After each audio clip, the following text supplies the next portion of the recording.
गौर प्रेमानंदे। परम मंगलमय परात्पर श्री अखिलेश्वर अकारण करुणावृणालय भक्त वांछित कल्पतरुषि तड़िद्युत विनिंदित पीतांबरधारी भगवान श्री बालकृष्ण लाल की वांग्मयी प्रतिमूर्ति ग्रंथराज श्रीमद् भागवत महापुराण की जय। तो श्रीमद् भागवतम के सत्संग सत्र में उपस्थित आप सभी वैष्णव भक्तों का हार्दिक स्वागत है। और जैसे कि आज हम लोग एकादशी व्रत का पालन कर रहे हैं, तो आज की एकादशी का प्रथम महात्म्य श्रवण करेंगे, जो ब्रह्म वैवर्त पुराण में भगवान श्री कृष्ण और युधिष्ठिर महाराज के संवाद में प्राप्त होता है। भगवान श्री कृष्ण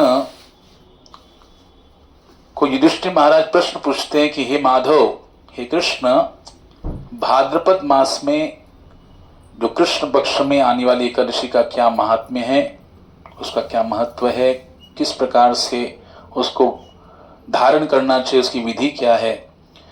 तो भगवान श्री कृष्ण युधिष्ठिर महाराज के इस प्रश्न के उपरांत उनको उत्तर देते हुए कहते हैं कि सब पापों को नष्ट करने वाली ये आज की एकादशी है। हाँ, अगर आप देखेंगे कैलेंडर में एक नाम उसको अन्नदा भी एकादशी, अन्नदा एकादशी भी है और अजा एकादशी भी है। तो ये पाप को नष्ट करती है। एकादशी व्रत करने से व्यक्ति के जितने भी पाप है वो नष्ट होते हैं। अच्छा, एकादशी भक्ति का एक अंग भी है कि नहीं? तो भक्ति का एक अंग होने के नाते केवल पाप को ही नष्ट नहीं करती। अगर हम इससे रेगुलर नियमित रूप से एकादशी धारण करते हैं तो हमारी पाप करने की जो प्रवृत्ति है उसका भी क्या करती है? ये विनाश करती है। केवल पाप करने की वृत्ति का, पाप करने का जो फल है उसका नाश ये ठीक है, नगण्य सा है, मतलब इसका अहमियत इतना नहीं है जितना पाप करने की प्रवृत्ति को नष्ट करने का बहुत ज्यादा महत्व है। क्योंकि पाप करने की प्रवृत्ति अगर नष्ट जब तक नहीं होगी तब तक वारंवार पाप घटते जाएंगे और उस पाप का परिणाम हमें भोगना पड़ेगा, है ना। सुख या दुख के रूप में हमें उसको भोगना पड़ता है। लेकिन अगर पाप करने की वृत्ति का ही क्षरण हो जाए तो क्या होगा?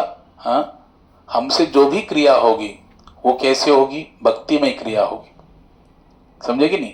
और पाप करने की प्रवृत्ति भी जाती है भक्ति में अंग का धारण करने से, भगवान के जो भक्ति के नियमों को धारण करने से, भगवत भक्ति को अपने जीवन में धारण करने से ही पाप की प्रवृत्ति का नाश होता है। और कोई रास्ता नहीं है। चाहे आप कितना भी पवित्र नदियों में स्नान भी कर लेंगे, तीर्थ यात्रा भ्रमण कर लेंगे, कितना भी कुछ कर लो, दान पुण्य तपस्या जो भी कर लो, लेकिन पाप का जो परिणाम है, पाप का जो परिणाम फल प्राप्त होता है, पाप फल, वो नष्ट हो सकता है। पाप नष्ट हो सकते हैं लेकिन पाप करने की वृत्ति नष्ट नहीं हो सकती। इसलिए एकादशी व्रत ये भक्ति का एक बहुत उत्तम अंग है, प्रभावी अंग है। इसलिए जो भी इसको धारण करता है, भगवान कहते हैं कि उसके समस्त पापों से उसे क्या प्राप्त होती है? मुक्ति प्राप्त होती है। और आज की एकादशी का तो ये विशेष महात्म्य है जो ब्रह्म वैवर्त पुराण में भगवान श्री कृष्ण और युधिष्ठिर महाराज के संवाद प्राप्त होता है। यहाँ पर भगवान श्री कृष्ण कहते हैं कि इस व्रत का पालन करने से पापों की तो क्षालन होता है। जो भी आज के दिन भगवान ऋषिकेश की पूजा करता है, तो वहां पे लिखा है अपने समस्त पापों से मुक्त हो जाता है। देखो, अनेक प्रकार के पाप है। जैसे हम लोग, हमारे धर्म के स्तंभ जो है, दया, तपस्या, सत्यता, पवित्रता, इसको भी पालन न करना, ये भी क्या एक प्रकार का पाप ही है कि नहीं? जैसे हम किसी मांसाहार करते हैं, नशा करते हैं, जुआ खेलते हैं, व्यभिचार करते हैं, ये सब क्या है? पाप में आता है।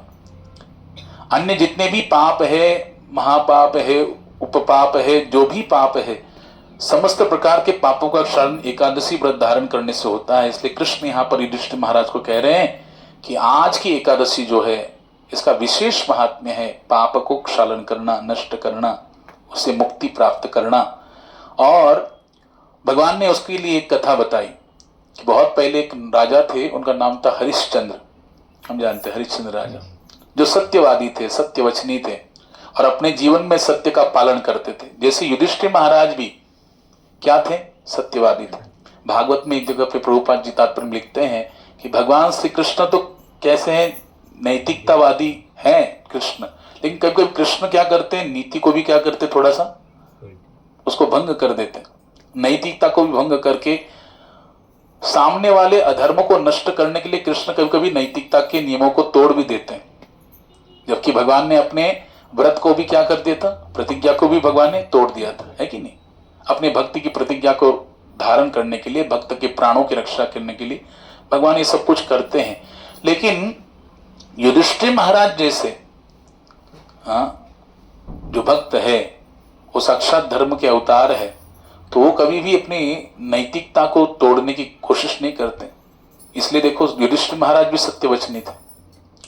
ऐसा कहते हैं कि महाभारत में उनका जो रथ चलता था, एक वीत ऊपर चलता था, समझे कि नहीं, जमीन को टच नहीं होता था। लेकिन जैसे उन्होंने कहा भगवान श्री कृष्ण की इच्छा से, वैसे भी अगर वो देखा जाए तो वो पाप की श्रेणी में आएगा नहीं। उन्होंने क्या कहा था, अश्वत्थामा हतः नरोवा कुंजरो। उन्होंने कहा, ऐसे नहीं नर मारा गया या कुंजर मारा गया, ये कोई मालूम नहीं है, फिक्स नहीं है, लेकिन उतना ही कहने से देखो, उतने से उनका जो है वो रथ जो ऊपर चलता था नीचे आ गया, उनको उतना ही अपराध धारण हो गया।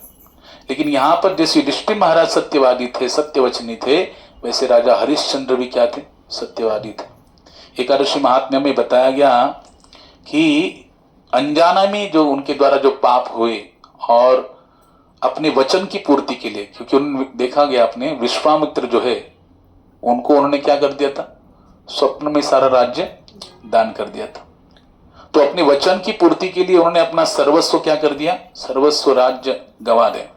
यहां तक कि अपनी पत्नी और अपने पुत्र को भी उनको क्या करना पड़ा, बेचना पड़ा। और एक चांडाल के पास वो क्या करते थे, सेवा करते थे, नौकरी करते थे। और जो भी मृत शरीर आता था, उस मृत शरीर का जो वस्त्र है वो उसे इकट्ठा करते थे, यहाँ पे लिखा है, उसको क्या करते थे, एकत्रित करते थे। इस प्रकार से उनका कार्य चल रहा था। लेकिन इतना शुद्र कार्य करते हुए भी कभी भी उन्होंने अपने सत्यवादी जो स्वभाव है, सत्यवचनी स्वभाव है, उसको कभी भी किसी भी अवस्था में त्यागा नहीं। अपने धर्म से कभी भी च्युत नहीं हुए, धर्म को कभी छोड़ा नहीं, धार्मिक नियमों को, सत्य वचन को हमेशा जीवन को धारण किया। देखो एक भक्त के जीवन में वो जानता है ये सत्य का पालन करने से भगवान प्रसन्न होते। क्यों? क्योंकि परम सत्य कौन है, श्री कृष्ण है। भगवान ने भागवतम के प्रथम श्लोक में ही कहा, सत्यम परम धीमहि, सत्य ही कृष्ण है। इसलिए कहते सत्यम शिवम सुंदरम। देखो ऐसे मैंने श्रवण किया था, गोस्वामी तुलसीदास जी ने जब रामचरितमानस ग्रंथ की रचना की तो उसको श्रेष्ठता प्रदान करने के लिए सारे काशी के विद्वान जो है वो थोड़ा ईर्ष्या करने लगे। और वहां पर ये तय हुआ कि आपका जो ग्रंथ है ये सर्वश्रेष्ठ है या नहीं।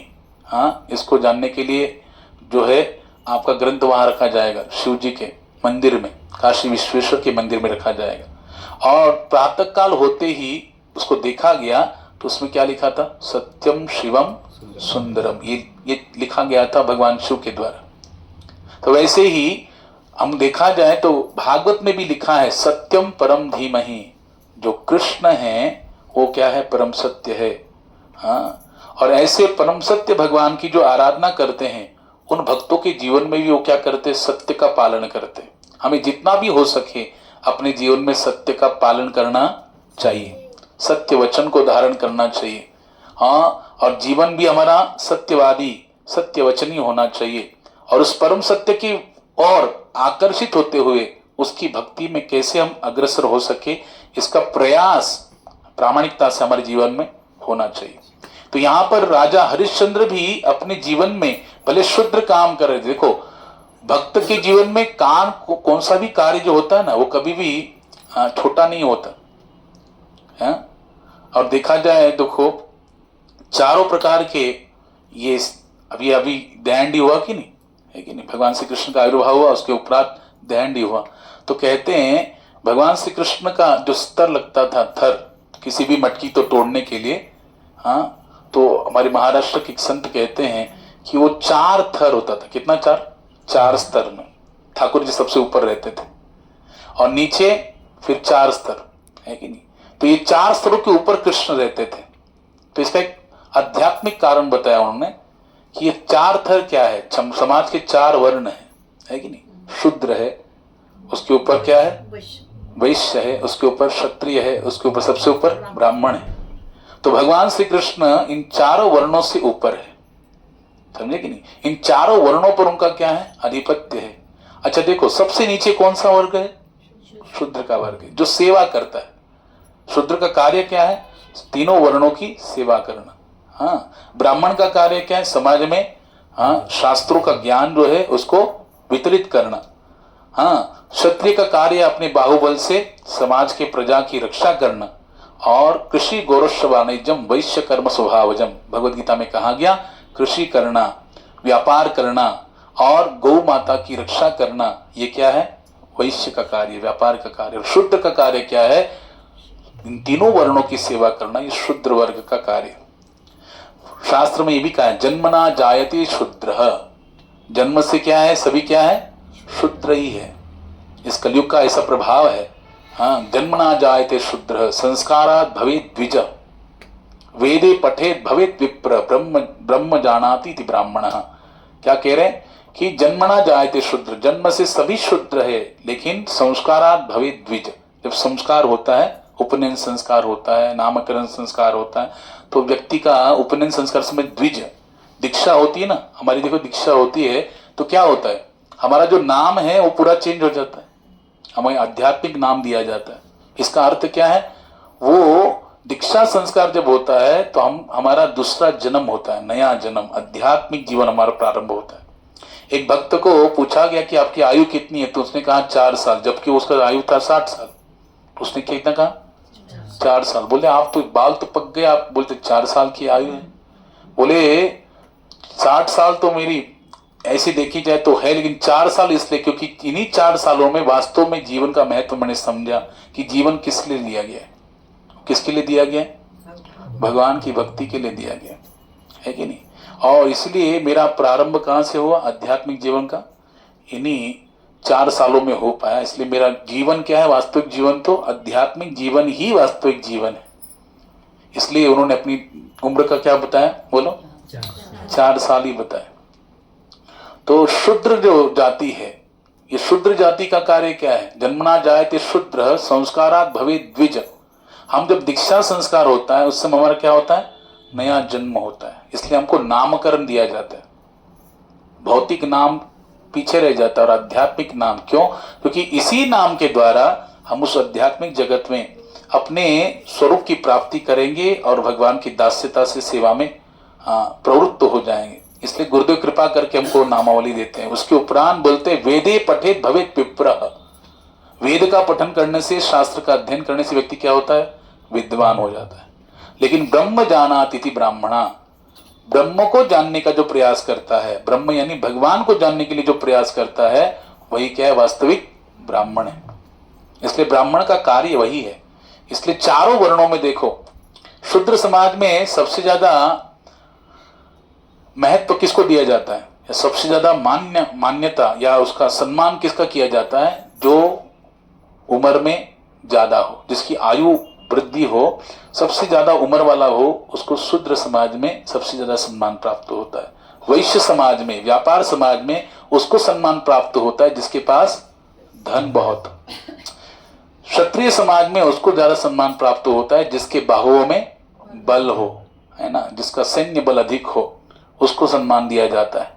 और ब्राह्मण समाज में सबसे ज्यादा सम्मान किसको दिया जाता है? जो विद्वान हो, शास्त्र पंडित हो, उसको ज्यादा सम्मान दिया जाता है। लेकिन वैष्णव समाज में सबसे ज्यादा सम्मान किसको प्राप्त होता है? जो नम्र हो, जो विनम्र हो, उसी को वैष्णव समाज में सबसे ज्यादा सम्मान प्राप्त होता है। इसलिए महाप्रभु श्री चैतन्य ने जो 3 लक्षण बताए, जिसके द्वारा, जिसको धारण करने से ही भगवान नाम संकीर्तन निरंतर हो सकता है, उसमें पहला ही लक्षण क्या है? तृणादपि सुनीचेन, विनम्रता, है ना। कहते जिस डाली में ज्यादा फल लगे होते वो डाली हमेशा झुकी रहती। वैसे ही जिस वैष्णव के, जिस भक्त के जीवन में ज्यादा सद्गुण होंगे, वो गुणी होगा, सद्गुणी होगा, तो हमेशा विनम्र होगा, विनम्रता से रहेगा। और विनम्रता जिसके अंदर रहती है ना, वो कभी भी कितने भी कष्ट हो, आपदाएं हो, वो हमेशा उसको पार करके आराम से निकल जाता है। एक उदाहरण दिया जाता है, जैसे बाढ़ आती है तो नदी के पात्रों में एक वनस्पतियां होती है, लेकिन वो बड़ी कोमल होती है। नदी का जब बहाव आता है, जैसे आज 2 दिन से वर्षा पड़ रही बहुत है ना, पूरे बंबई में तो पूरा बाढ़ आ गया, तो वैसे बाढ़ में वो नदी के बाढ़ में जो वनस्पतियां है वो क्या हो जाती है, वो कोमल होती है, वो झुक जाती है और ऊपर बाढ़ का पानी ऊपर से निकल जाता है, फिर से वो खड़ी हो जाती है। लेकिन किनारे में जो जो बड़े बड़े पेड़ अड़िग रूप से खड़े हैं, हाँ, वो उस बाढ़ के पानी में क्या हो जाते, बह जाते। क्यों? क्योंकि वो झुकते नहीं है। हाँ, वनस्पति झुक जाती है इसलिए बच जाती है, लेकिन जो झुकते नहीं है, हाँ, वो तो पानी के बहाव में बह जाते हैं। वैसे ही हाँ, इस संसार में माया का जो प्रभाव है, उस माया के बहाव में वही बहते हैं जो अहंकारित होकर अड़िग बने रहते हैं, झुकते नहीं है। इसलिए चैतन्य महाप्रभु ने कहा भाई पहला लक्षण है विनम्रता। इसलिए वैष्णव समाज में सबसे ज्यादा सम्मान उसी व्यक्ति को प्राप्त होता है, वो क्या है, विनम्र, जो विनम्र होता है।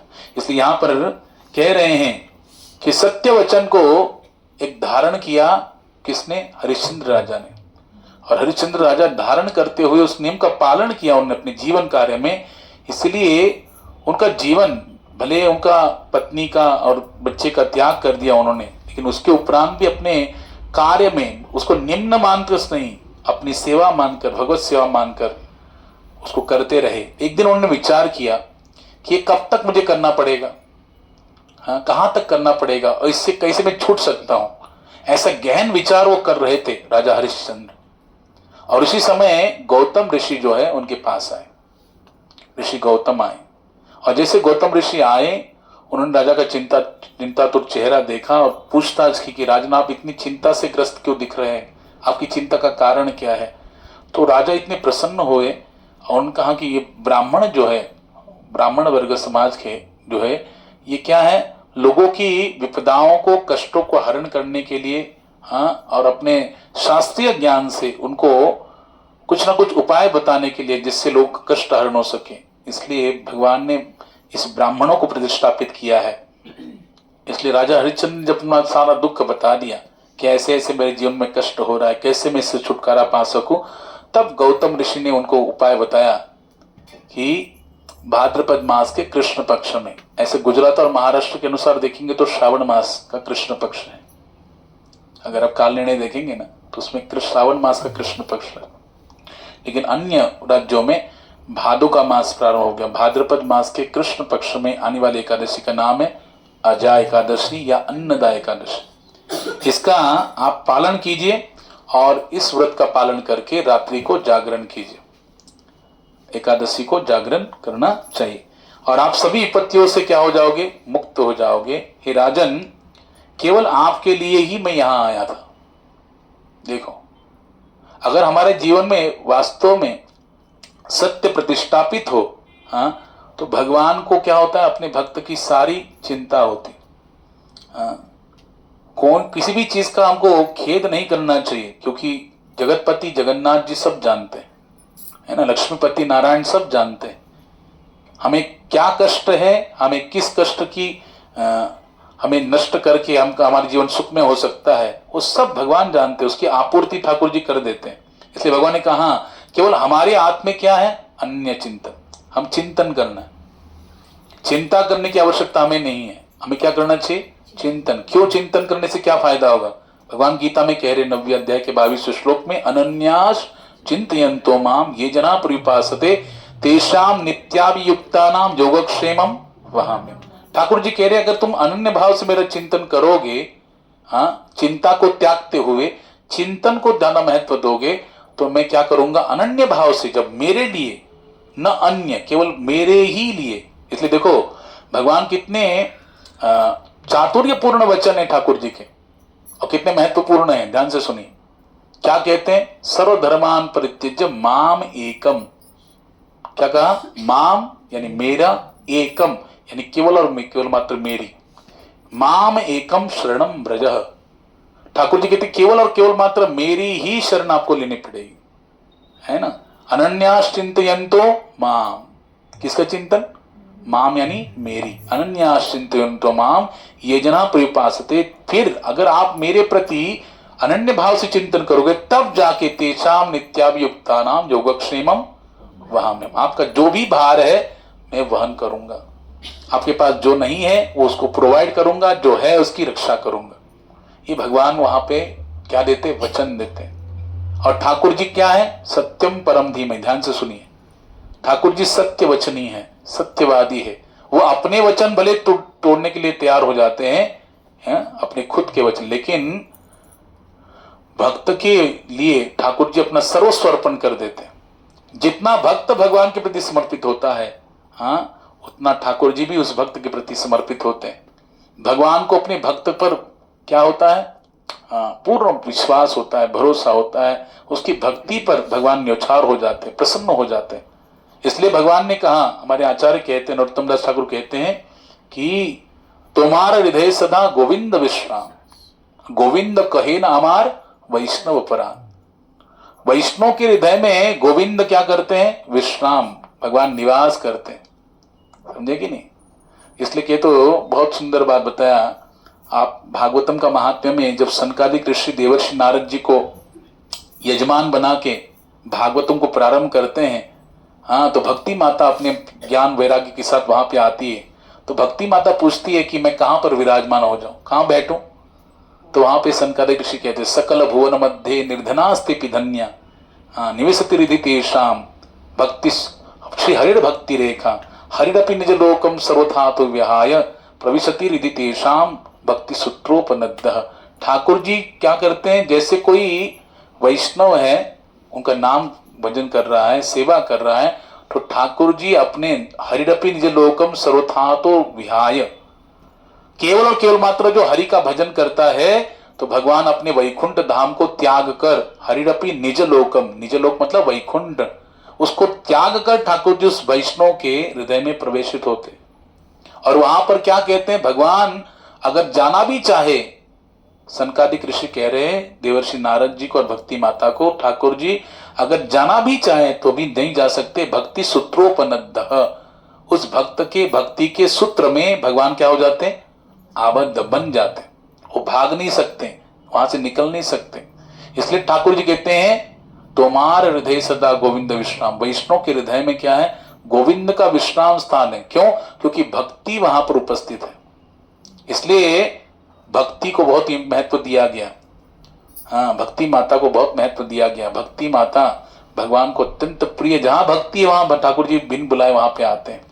इसलिए सद्यो हृदय वरुद्धते कृतभी शुश्रूषुभि तत्क्षणात्। अगर दो भक्ति के अंग है, श्रवण कीर्तन स्मरण शरण सेवा अर्चन वंदन दास्यम सख्यम आत्मनिवेदन, ये अंग जो है, हमने एक आध भी अंग अगर अपने जीवन में धारण किया तो भगवान क्या हो जाते हैं, उस भक्त के पीछे पीछे भागने लगते हैं। अनुब्रजाम्य हम नित्यम पूये येत्यंग्रिनो भी, भगवान उद्धव जी को कह रहे कि मैं भागता हूं उसके पीछे पीछे। भगवान के पीछे भागने वाले भक्त नहीं, भगवान उस भक्त के पीछे भागते हैं। यानी भक्त भगवान के पीछे जितना तन्मयता से भागता है, उतना भगवान भी उस भक्त के पीछे उसी तन्मयता को धारण करके भागते हैं। इसलिए यहां पर वर्णन किया गया कि राजा हरिश्चंद्र के लिए, देखो गौतम ऋषि वहां पे आए, उन्होंने स्वयं आकर कहा कि मैं आपके लिए यहां आया था। ये व्यवस्था किसने किया? भगवान ने किया कि नहीं? उनको प्रेरित करने वाले कौन है? ठाकुर जी। इसलिए भगवान कहते योगक्षेमम वहाम्यहम्, उस सारे बहुत भक्त का योगक्षेम ठाकुर जी वहन करते हैं। उसको जो चाहिए वो प्रदान करते हैं, जो है उसकी रक्षा करते हैं। तो बताओ, हरिश्चंद्र राजा के जीवन में जो था वो तो गवा दिया, अब जो है उसकी रक्षा भी करनी है, और जो नहीं है, जो गवा है उसको वापस भी देना है। इसलिए भगवान क्या करते हैं, गौतम ऋषि को अपना प्रतिनिधि बनाकर भेजा। ठाकुर जी कभी भी किसी का भी उद्धार करने के लिए क्या करते हैं, तो स्वयं आए या फिर अपने प्रामाणिक प्रतिनिधि के रूप में वहां पे आते हैं और उस भक्त को अपना ज्ञान प्रदान करते हैं, उसको मार्ग प्रदान करते हैं, उसको रास्ता दिखाते हैं। गुरु क्या करता है, हमें गुरु शब्द का अर्थ ही है कि जो अंधकार से प्रकाश की ओर ले जाए, उसी का नाम है गुरु। इसलिए जीवन का जो अंधकार नष्ट कर दे और दिव्य प्रकाश से युक्त भक्ति मार्ग का अवलंबन कराए, वो गुरुदेव है, इसलिए वहां पर गौतम ऋषि ने उनको मार्ग बताया। कौन सा मार्ग बताया? क्या भक्ति से अलग कुछ मार्ग बताया? क्या एकादशी व्रत धारण करने के लिए मार्ग बताया कि आज की एकादशी आप धारण कीजिए और इसके धारण करने से आपके जितने भी पाप है, जो भी आपके कष्ट है, उससे आपको क्या मिलेगी? मुक्ति मिलेगी। इतना कहकर गौतम ऋषि चले गए। हरिश्चंद्र राजा ने उस व्रत को धारण किया और धारण करने के बाद हरिश्चंद्र राजा उस व्रत के प्रभाव से उनको अपना जो खोया हुआ राज्य है वो भी प्राप्त हुआ, उनकी पत्नी भी प्राप्त हुई, पुत्र भी उनको प्राप्त हो गया। और आगे वर्णन किया जाता है इस एकादशी महात्म्य में। आज की एकादशी के लिए कहते हैं कि आगे चलकर जितना भी उन्होंने राज्य उपभोग ग्रहण किया, उसके कई साल के पश्चात वो उनके सगे संबंधी और जितनी भी प्रजाजन हैं उनके राज्य के, वो सारे के सारे भगवत धाम को प्राप्त हो गए। सोचो, एक ने व्रत किया। किसने व्रत किया? राजा ने। हाँ, राजा अगर अच्छा हो, हाँ, इसलिए कहते भगवान ने कहा गीता में कि राजा ये क्या है? मेरा स्वरूप है। देश का जो राजा है ना, ये क्या है? ठाकुर जी का स्वरूप है। हरिश्चंद्र राजा ने अपने जीवन में भगवान की भक्ति को धारण किया। उनकी भक्ति के प्रभाव से देखो, इतने सालों के पश्चात, कई सालों के पश्चात उनके सगे संबंधी, यहां तक कि उनकी प्रजा भी क्या गई? ठाकुर जी के भगवत धाम की उन्होंने प्राप्ति की। यानी एक भक्त की भक्ति के द्वारा क्या होता है? कितने जनों का उद्धार हो जाता है ना। इसलिए हमें कोशिश करनी चाहिए कि अपने जीवन में भक्ति को धारण करें, क्योंकि हमारी भक्ति करने से, भगवान की भक्ति अगर हम करेंगे तो हमारे केवल भक्ति करने से हमारे कुल खानदान की जितनी भी पीढ़ियां हैं, जितने भी पितरों, हमारे पितर लोग कष्ट पा रहे हैं, वो सारे के सारे अपने पापों के कारण जो कष्ट भोग रहे हैं, वो पाप के क्षालन होगा, उनकी मुक्ति होगी, उनका उद्धार होगा और उसका भी पुण्य हमको प्राप्त होगा। समझेगी नहीं? वो भी हम पर कृपा करेंगे, हम पर प्रसन्न हो जाएंगे। तो जीवन में जो कष्ट है, विपदा है, टेंशन से, प्रॉब्लम से, उससे छुटकारा पाने के लिए पितृ भी खुश होने चाहिए। और पितर को प्रसन्न करने के लिए सबसे उत्तम रास्ता क्या है? भगवान की भक्ति, भगवान का भजन करना। इसलिए यहाँ पर भगवत धाम की प्राप्ति हो गई। इसको कहते, जो भी आज के इस एकादशी का महात्म्य श्रवण करता है, इसको पढ़ता है, तो उसे अश्वमेध यज्ञ करने का पुण्य प्राप्त होता है। अश्वमेध यज्ञ करने का पुण्य प्राप्त होता है। तो ये आज की एकादशी का महात्म्य है। इसलिए किसी भी अवस्था में, जीवन में, चाहे कितना भी शारीरिक कष्ट हो, जो भी है, उस समय एकादशी को कभी भी त्याग नहीं करना चाहिए। माधव तिथि भक्ति जननी जतने पालन करी, हमारे आचार्य कह रहे, प्रिय तिथि है भगवान की, भक्ति माता की जननी है, इसलिए प्रयत्न पूर्वक एकादशी को धारण कीजिए। इतने सारे लाभ हमको घर बैठे प्राप्त हो जाते हैं, घर बैठे, है ना। इसलिए देखो, आज के दिन भगवान की कथा को श्रवण करना, नाम भजन करना, हरि कीर्तन करना, ये बहुत महत्वपूर्ण है। हाँ, जीवन में रोज की दिनचर्या में भगवान के चरणामृत को ग्रहण करो। दूसरा, भगवान के नाम का संकीर्तन करो। तीसरा, भगवान को प्रणाम करो। चौथा, भगवान की स्तुति गायन करो। ठाकुर जी की जो स्तुति गायन है उसको करना चाहिए। और पांचवा क्या है? भगवान की जिस धाम में लीला हुई, वृंदावन की रज को अपने मस्तक में धारण करो या ग्रहण करो। ये करने से क्या होगा? आध्यात्मिक लाभ प्राप्त होता है। जैसे कोई बोलता है ना, कोई कमजोर व्यक्ति है, उसको कमजोर व्यक्ति को देखते तो क्या बोलते हैं, कोई आयुर्वेदाचार्य के पास जाएंगे तो कहता है भैया क्या करो, मुट्ठी भर काला चना रात को डुबा दो, भिगो दो, सुबह उसको खाओ, और अलग एक ग्लास में फिर 4 अखरोट, 4 बादाम, 2 इलायची, हाँ, पम्पकिन सीड्स जो होते हैं वो, ये सब उसमें भिगाओ और फिर उसको सुबह सुबह पाओ। किशमिश, 10 किशमिश जो होते हैं वो भी उसमें भिगाओ, फिर उसको खाओ। वो खाने से क्या होगा? आपको शक्ति प्राप्त होगी, है कि नहीं? आयुर्वेदाचार्य बताते कि नहीं? वैसे ही शास्त्र, गुरु और साधु हमें रास्ता बताते हैं कि जैसे शारीरिक शरीर को पुष्ट करने के लिए ये सारी चीजें ग्रहण करना आवश्यक है, खाना आवश्यक है, शरीर पुष्ट होगा, शरीर में शक्ति का जो अभाव है वो नष्ट हो जाएगा, शरीर सामर्थ्यवान हो जाएगा, शक्तिशाली हो जाएगा। वैसे ही अध्यात्म में भी सामर्थ्य की आवश्यकता है। उस पवित्रता की आवश्यकता है, उस पुण्य की आवश्यकता है। भगवान नाम हमारे जिह्वा पे आता है, बिना पुण्य के नहीं आ सकता। भगवान ने गीता में कहा है, येषाम त्वन्तगतम पापम जनानाम पुण्य कर्मणाम ते द्वंद्व मोह निर्मुक्ता भजन्ते माम दृढ़व्रता।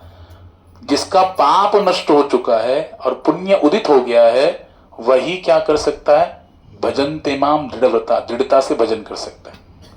इसका अर्थ क्या है? इसका अर्थ यह है कि हमको पुण्य को अर्जन करना चाहिए, क्योंकि उसी पुण्य के बलबूते पर हम भगवान का भजन कैसे कर सकते? दृढ़ता से कर सकते हैं। इसलिए पुण्य का अर्जन करने का रास्ता अनेक प्रकार से हैं, लेकिन सर्वोत्तम रास्ता कौन सा है? नाम भजन।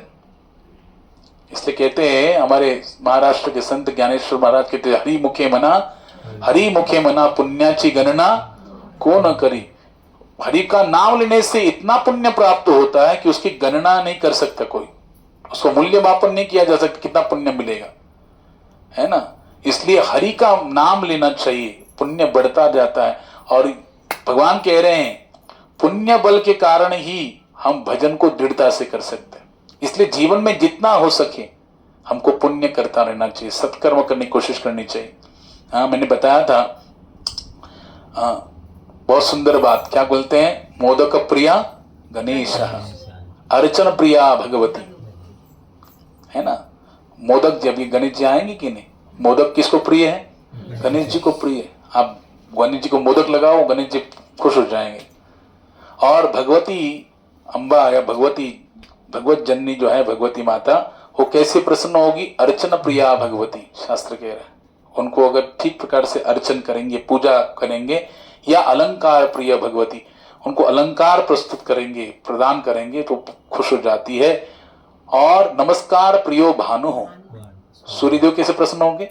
नमस्कार करने से। इसलिए हम लोग देखो क्या करते हैं, जल अर्पण करते हैं कि नहीं, नमस्कार करते हैं, तो सूर्यदेव प्रणाम करने से प्रसन्न हो जाते हैं।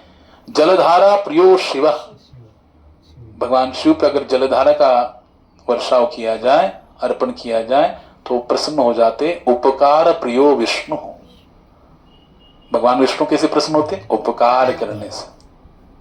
उपकार प्रियो विष्णु। इसलिए जितना भी पुण्य कर्म है, हाँ, उस पुण्य कर्मों में, हाँ, सबसे उत्तम पुण्य कर्म क्या है? नाम संकीर्तन। स्वयं भी करो और औरों को भी कराओ, है कि नहीं। ये सबसे बड़ा उपकार है, और इसी उपकार को करने से भगवान क्या हो जाते हैं? प्रसन्न हो जाते। उपकार प्रियो विष्णु। इसलिए देखो, जीवन में जिसको भगवान के ऊपर भरोसा है, जिसका भजन दृढ़ता से हो रहा है, जिसका विश्वास भगवान पर है कि रक्षति कृष्ण गोतृप्ति वर्णन तथा अवश्य में वो रक्षिवे, भगवान अवश्य मेरा क्या करेंगे? रक्षण करेंगे। अवश्य रक्षिवे कृष्ण, यही विश्वास पालन कि कृष्ण मेरी रक्षा करेंगे, ये जिसको दृढ़ विश्वास है, दृढ़ संकल्पित विश्वास है, तो उसके जीवन में कैसा आता है? बोले एक संत थे, गृहस्थ संत थे, उनका नाम था सुजा जी करके नाम के संत हुए। गृहस्थ थे, उनकी पत्नी थी और बहुत अच्छे भगवत भक्त थे। उस देश का राजा भी उनको बहुत मानता था, सारे प्रजाजन उनको बहुत मानते थे, भगवान के विशुद्ध भक्त थे। तो विशुद्ध भक्त का भाव कैसे होता है? अन्य भाव से चिंतन करता है, भगवान पर निर्भर होता है। हम स्वयं की योग्यता पर नहीं, ठाकुर जी के ऊपर निर्भर रहता है। अभी हम लोग देखो कुछ भी करते हैं, स्वयं की योग्यता को आगे रखते हैं कि मैं ये कर सकता हूं, लेकिन भक्त क्या कहता है? नहीं, मेरी कोई योग्यता नहीं है, सब ठाकुर जी की कृपा से हो रहा है। ठाकुर जी आपकी कृपा से हो रहा है, मेरा आपकी कृपा से सब काम हो रहा है। करते हो तुम कन्हैया और मेरा नाम हो रहा है। ठाकुर जी सब करने वाले हैं। जब वृक्ष का पत्ता बिना भगवान की इच्छा के हिल नहीं सकता, तो हम जैसे कैसे हिल रहे हैं? हाँ बताओ, ये जो हिल रहे हैं हम लोग, भगवत गीता में एक चित्र दिखाया गया प्रारंभ में कि भगवान कैसे कार्य करते हैं। बोलो, हम लोग जो हिलते डुलते हैं ये प्रकृति के गुणों के अंदर है ना। माया देवी क्या करती है? हमको नचा रही कठपुतली के जैसे। तो ये कैसे नचाती है? सत्व रज और तमोगुण के द्वारा। ये क्या है? रसिया है। इसलिए हम लोग जैसे जो गुण प्रधान होता है वैसे हम कार्य कर रहे कि नहीं, हिल रहे कि नहीं, डुल रहे, सब कुछ कर रहे। तो वही माया देवी जो कठपुतली समान हमको नचा रही है, वो कृष्ण की अध्यक्षता में क्या करती है? उसको ऑर्डर को पालन करती है। इसलिए सुप्रीम कौन है? कृष्ण है। सर्व कारण कारण कौन है? कृष्ण है। तो हम जो भी कर रहे जीवन में बिना कृष्ण की इच्छा है, बिना कृष्ण की शक्ति के हम लोग नहीं कर सकते, समझे कि नहीं। इसलिए यहाँ पर अपने जीवन में हम कृष्ण को धारण करना चाहिए। उस सुजा जी ने क्या किया, अपने आप को भगवान के चरणों में समर्पित कर दिया था, इसलिए उनका नाम हो रहा, यश कीर्ति बढ़ा। और उनकी जो पत्नी थी, उनका अभी जस्ट एक छोटा सा बालक पैदा हो गया, घर में उनके जन्म लिया। और उनको एक बार ऐसे लगा कि अभी बहुत हो गया, तीव्र वैराग्य आ गया। बोले कि उन्होंने अपनी पत्नी से ये मांगी कि देखो घर में तुम्हें जीवन यापन करने के लिए, उदर निर्वाह के लिए बहुत सारे साधन हैं, सुविधाजनक साधन है, तुम यहीं पे रह के क्या करो, गृहस्थ में रहकर अपना बच्चे का पालन करना, लेकिन मुझे अभी आज्ञा दो, मैं वन में जाके क्या करना चाहता हूँ, भगवान का भजन करना चाहता हूँ। ये आज्ञा मांग रहे किससे, अपनी पत्नी से, कि तुम मुझे क्या करो, आज्ञा प्रदान करो, मैं भजन करना चाहता हूं। तो उनकी पत्नी जो है, उन्होंने कहा देखो मैं तो पतिव्रता नारी हूं, मैं आपको कैसे छोड़ सकती हूँ, हाँ मैंने तो वचन लिया था, हाँ वचन दिया था। वहां पे जब ये करते ना विवाह होता है तो सात ये होता है ना परिक्रमाएं, तो वहां पर 7 फेरों में तो आपको वचन दिया, सुख में, केवल सुख में नहीं, आपके दुख में भी मैं हमेशा आपके साथ, जहां भी हो। इसलिए देखो माता जानकी को कोई 14 साल का वनवास हुआ था क्या, वनवास तो श्री रामचंद्र को हुआ था, लेकिन माता जानकी पतिव्रता नारी है, इसलिए उन्होंने क्या कह दिया वहां पर, वहां पर श्री राम जी का अनुगमन करती है। यहां तक कि कहती कि मैं आगे रहूंगी और आने वाले जो रास्ते में जो कंटक है, कांटे हैं, उनको दूर करूंगी ताकि आपको कोई कांटा न चुभ जाए। सोचो कितना भाव माता जानकी का है। वैसे ही स्त्री का है, सुजा जी की पत्नी का भाव था। उन्होंने क्या किया, कहा कि मैं पतिव्रता नारी, मैं आपको कैसे छोड़ सकती हूँ। तो बोले कि देखो चलना है तो एक ही जन चलेगा मेरे साथ, इस बालक को तुम्हें क्या करना पड़ेगा, यहीं पे छोड़ना पड़ेगा।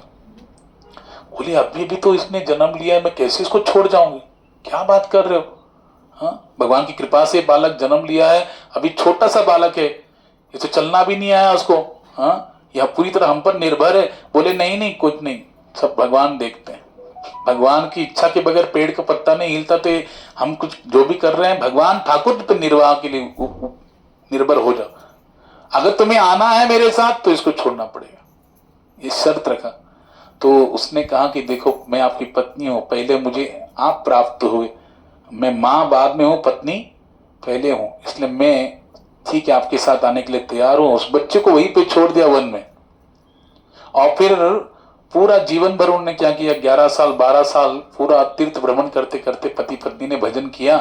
और 12 साल के ऊपर उनकी पत्नी को बहुत याद आ रही, एक दिन बहुत याद आई कि मेरा पुत्र का कैसे हुआ, और न जाने हिंस्र पशु ने उसको खा लिया होगा, हाँ मैं एक बार देखना चाहती हूँ, स्वामी बहुत याद आ रही। तो उन्होंने कहा ठीक है चलो, अभी 12 साल हो गए, हाँ हम जाएंगे। उस राज्य में गए, उस राज्य में जाके जब प्रवेश किया तो एक वैश्य के घर में रुक गए, एक व्यापारी के घर में रुक गए।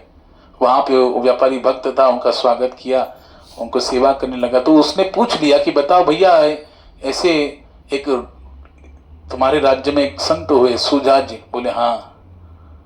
बोले उनकी पत्नी के साथ वो वनगमन किया, हमने सुना, उनका बच्चा जो है वहीं पे छोड़ के गए, उनके बच्चे का क्या हुआ, उस पुत्र का क्या हुआ।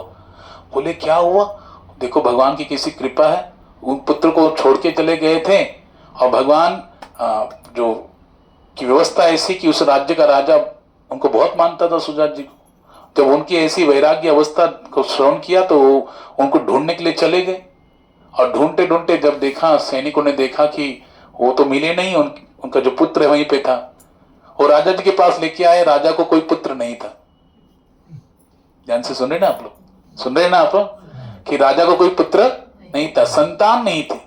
तो राजा ने उसको को अपना क्या बना लिया, संतान मान लिया। भगवान की कृपा से मिल गया, भगवान ने मुझे दिया, संतान प्राप्त हो गया, उसी को युवराज पद को धारण कराकर अपना उत्तराधिकारी बना दिया। आगे चल के क्या बनेगा, वो देश का राजा बनेगा। तो वहां पर वो सब खबर बात सुनने के बाद सुजा जी बोलने लगी पत्नी को, देखो हमारे साथ चलता तो, हाँ हम तो किसानों के, हम किसान लोग हैं, कहाँ तक उसको पालन पोषण करते, कितना बड़ा बना देते, लेकिन देखो भगवान के ऊपर डाल दिया, भगवान के ऊपर छोड़ दिया, निर्भर हो गए ठाकुर जी के ऊपर। तो ठाकुर जी ने उसकी व्यवस्था कैसे किया, हम भी अपने बेटे की इतनी व्यवस्था नहीं कर सकते थे। आज वो युवराज बन गया है और आगे चल के उसी का उत्तराधिकारी राजा बन जाएगा, इस देश का, इस राज्य का राजा बनेगा। क्या हम उसको सुविधा दे सकते थे? नहीं दे सकते थे, लेकिन ठाकुर जी दे सकते हैं। देखो, हम जो भी सुविधाएं देते हैं हमारी कैपेसिटी के अनुसार देते कि नहीं, बताओ। हाँ, हमारे पास 10,000 होंगे तभी तो हम 1,000 कुछ ना कुछ खर्चा करके खर्चा कर सकते हैं, लेकिन हमारे पास है 10,000, लाखों का खर्चा कर सकते क्या? नहीं कर सकते। लेकिन ठाकुर जी कर सकते कि नहीं? क्योंकि कृष्ण कैसे हैं? अनंत है। भगवान के सामने सब कुछ क्या है? 6 ऐश्वर्य कैसे हैं भगवान के सामने? परम, यानी परम धनवान कौन है? ठाकुर जी। इसलिए सारा जगत जाता है भगवान के पास मांगने के लिए। हाँ, भगवान किसी के पास पैसे मांगने के लिए नहीं जाते, भगवान के पास सारे जन जाते। तो परम परम धनवान है और व्यवस्था करने के लिए आतुर है ठाकुर जी। केवल चाहते यही है कि मुझ पर निर्भर हो जाओ, मुझ पर डिपेंड हो जाओ। इसलिए भगवान ने कहा सर्वधर्मान परित्यज्य माम एकम शरणम व्रज, कि मुझ पर पूरी तरह आप क्या हो जाओ? निर्भर हो जाओ, शरणागत हो जाओ। मैं तुम्हारा सारा क्या करूंगा? भार वहन करूंगा। योगक्षेम वहां में हम तो आसुर पापी, सारे पापों से मुक्ति दिलाकर तुम्हें मोक्ष दे दूंगा, लेकिन तुम एक शर्त मेरी जो है उसको पालन करो, केवल माम एकम शरणम व्रज। और इसी को धारण करना बहुत मुश्किल होता है। जीवन में सब कुछ आसान है ना। व्यक्ति कितने भी शारीरिक कष्ट को धारण कर सकता है, सहन कर सकता है, लेकिन भगवान की भक्ति को धारण करना, उसकी नानी याद आ जाती है उसको, है कि नहीं? सब कुछ याद आ जाता है, उसको महत्व नहीं देता। और ठाकुर जी देखते हैं कि बाबा उनका वसूल ये था, माम प्रपद्यंत, तुम मुझे महत्व दोगे मैं तुम्हें महत्व दूंगा। देसी, हाँ, घेसी तेवा देसी ऐसे असत उदार, पहला लेते हैं फिर देते हैं। आप हमारा जैसा भाव होगा वैसे उस भाव के अनुरूप भगवान व्यवहार करेंगे। इसलिए भगवान पहले शर्त रखते, माम एकम शरणम ब्रज, केवल मात्र मेरी शरण लो, पूरी तरह निर्भर हो जाए। सुजा जी निर्भर हो गए। बताओ, उनके पुत्र का सारा भार किसने वहन किया? भगवान ने वहन किया है कि नहीं? हाँ, हम लोग बेकार में अगर वो अपने मस्तक पे भार लेते हैं, अरे क्या होगा मेरे बेटे का, क्या होगा क्या होगा, कुछ नहीं होता था। क्या दे सकते थे? अपनी कैपेसिटी के अनुसार उसको सुविधाएं दे देंगे, लेकिन वो भी सुविधाएं कभी भी नष्ट हो सकती है। लेकिन भगवान जो व्यवस्था करते हैं, इसलिए भगवान विभु है, विशाल है। इसलिए देखो, हम किसी को अन्नदान करेंगे, कितना अन्नदान करेंगे बोलो ना। अगर सुधीर गुप्ता प्रभु ने सोचा कि बस मुझे अन्नदान करना है, पूरा कोपर खंड खिला सकते क्या? नहीं खिलाएंगे ना, इतना कहां खिलाएं। लेकिन जगन्नाथ की पुरी में जाओ और जगन्नाथ जी का प्रसाद देखो, हाँ, जितने चाहे लाखों लोग आ जाए फिर भी खा के तृप्त हो जाते, कभी खत्म नहीं होता वो प्रसाद। आप देखो, विशेषता देखो, भगवान के आध्यात्मिक कार्य में कभी किसी चीज का कमी नहीं महसूस होती। ठाकुर जी ऐसी व्यवस्था कर देते। अगर पूरी श्रद्धा है, भगवान पर विश्वास है, तो भगवान वो हमको चमत्कार आज भी कलयुग में दिख सकता है। अगर पूरा विश्वास के साथ हम भगवान पर निर्भर हो जाते हैं तो भगवान आज भी वो सारी व्यवस्था अपने आप कर देते, क्योंकि सबको प्रेरणा देने वाले कौन है बोलो? भगवान है। इसलिए एक जगह पे वर्णन किया गया भागवत में कि भगवान हर किसी के हृदय की बात को जानते हैं। हम हर किसी के हृदय की बात को नहीं जान सकते। बगल वाला हमारे बारे में अभी क्या सोच रहा है नहीं जान सकते। कोई सोच रहा होगा मेरे आगे बैठ गई, ऐसे मन में सोच सकता है कि हाँ? कोई होता है ना जो पीछे से आते फिर आगे बैठते हैं, तो पीछे वाला सोचता है अरे हाँ, पीछे से आ गई आगे बैठ गई। अभी वो आगे बैठने वाली क्या जानती कि ये क्या सोच रही है? बताओ, क्यों नहीं सोच सकती, क्यों नहीं जान सकती? क्योंकि उसके हृदय की बात वो जान सकती है। लेकिन ठाकुर जी सबके हृदय की बात जान सकते हैं। क्यों? क्योंकि ठाकुर जी हर एक के हृदय में विद्यमान है। इसलिए सबको प्रेरणा देने वाले भी कौन है? ठाकुर जी। हमारे लिए क्या व्यवस्था करनी है, भगवान किसी के द्वारा प्रेरित होके उसको लगा देते हैं और हम वो चमत्कार देखते हैं। और देखो, जितना हमारे जीवन में ठाकुर जी की भक्ति करते हुए जितने अनुभव प्राप्त होते हैं, उन अनुभवों से क्या होता है, हमारा भक्ति और दृढ़ होता है और उत्साह के साथ हम भगवत भक्ति में लग जाते। इसलिए भगवान अपने भक्तों को किसी भी अवस्था में त्याग नहीं करते। भगवान कभी भी अपने भक्तों के दोष नहीं देखते, अवगुण नहीं देखते हैं। भगवान क्या करते हैं, अपने भक्तों को उदारतावश, उनकी इतनी उदार है, इतने परम दयालु, इतने परम कृपालु है ठाकुर जी, पतित पावन है ना।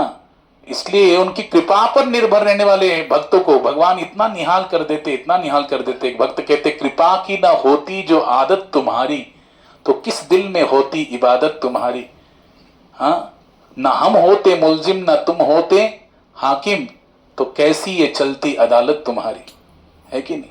ठाकुर जी आप कृपा के सागर नहीं होते, करुणा के सागर नहीं होते, तो कौन किसके हृदय में आपकी इबादत होती, कौन आपकी पूजा करता, कौन आपकी भक्ति करता।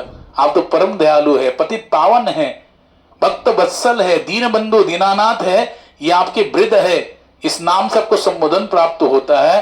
तो इसीलिए तो हम पतित है। हाँ, पतित पावन तुमा बिनो के हो नहीं, या पतित पावन, ये अवतार आपका धारण करने का पीछे कि आप पतितों को पावन करने वाले हैं, इसलिए आप अवतार धारण करते हैं। भगवान का अवतार जो धरती पे होता है हम जैसे बद्ध जीवों के उद्धार के लिए होता है। भगवान निमित्त सबको बनाते हैं। तात्पर्य बहुत सुंदर बात बताया। आज का जो ये श्लोक है जिसमें भगवान का गुणानुवाद कर रहे हैं परीक्षित महाराज के सामने, कौन, सुखदेव गोस्वामी पाद, आप वर्णन करते हैं यदंग्र्याभिध्यान समाधि रोत्तया धियानुपश्यन्ति ही तत्त्वमात्मनः वदन्ति चेतत् कवयो यथा रुचम समय मुकुंदो भगवान प्रसीदता। क्या कह रहे हैं कि भगवान श्री कृष्ण ही मुक्ति दाता है। भक्त प्रतिपल उनके चरण कमलों का चिंतन करते हुए तथा महापुरुषों के चरण चिन्हों पर चलते हुए समाधि में परम सत्य का दर्शन कर सकता है। यद्यपि विद्वान ज्ञानीजन उनके विषय में अपनी सनक के अनुसार चिंतन करते हैं। देखो वो सुंदर भाव बताया कि योगीजन क्या करते हैं, अपनी इंद्रियों को वश में करते हैं, है ना। अनेक मार्ग है भगवान को प्राप्त करने के लिए। एक ज्ञान मार्ग है, एक योग मार्ग है, एक कर्म मार्ग है और एक भक्ति मार्ग है। सबसे आसान मार्ग जो है भगवान ने कहा कौन है, कौन सा है, भक्ति मार्ग है। इसलिए अर्जुन भगवत गीता के 12वें अध्याय में पहला ही प्रश्न करता है कि ठाकुर जी आपकी भक्ति मैं कैसे करूं, हाँ आपको कौन सा भक्ति पसंद है। तो भगवान कहते मैया वेश मनो ये माम नित्युक्ता उपासते श्रद्धया परियोत्पेतास्तेमि युक्त तमामतः। ठाकुर जी कहते हैं कि मुझे पूरी तरह शरणागत होकर अपने समस्त इंद्रियों को मेरी सेवा में अर्पण करते हुए मेरे सगुण साकार सविशेष रूप की आराधना उपासना में जो लगता है वो मतः मेरे मत के अनुसार क्या है, श्रेष्ठ है। ये भगवान ने अपना मत किया। इसलिए भक्ति योग क्या है, सबसे सुलभ है, बहुत सुलभ है भक्ति मार्ग। तो यहां पर कह रहे हैं योग मार्ग में जो योगी क्या करता है, अपनी इंद्रियों का दमन करता है। ध्यान से सुनना आप लोग, योगी को अपनी इंद्रियों का दमन करना पड़ता है, उसको कंट्रोल करना पड़ता है, अपने सेंसेस को। ये देखना है, ये आंखों का विषय क्या, रूप, वो दूसरी से भागती है, वहां से उसको कंट्रोल करना है। कानों का विषय शब्द, वहां से उसको कंट्रोल करना है। नासिका का गंध कंट्रोल करना है कि नहीं।